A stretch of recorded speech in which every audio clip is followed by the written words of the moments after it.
Бәйгеміздің ең кульминацион толқынландырғыш мезгілlerine келіп жеттік.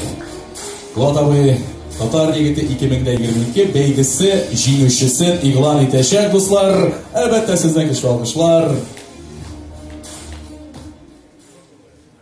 Татар егеті 2022 исіміне лайық болған Халилуллин Инсаф. Инсаф Халилуллин, Татар егеті 2022.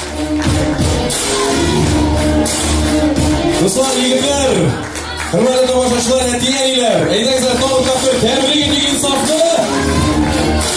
Мәртәбәле диплом, бүләк, тәминле Татар халкының милли баш киеме түбәтәгә тапшырылды. Инсаф Халилуллин.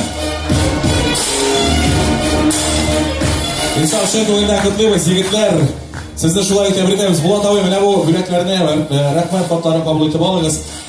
Әсән дуслар, шуны да әйтәсе килә, инде бүгенге бәйгедә безнең егетләребез үзе өчен алган иң зур байлык, әлбәттә, аларның биргә килеп дуслашуы.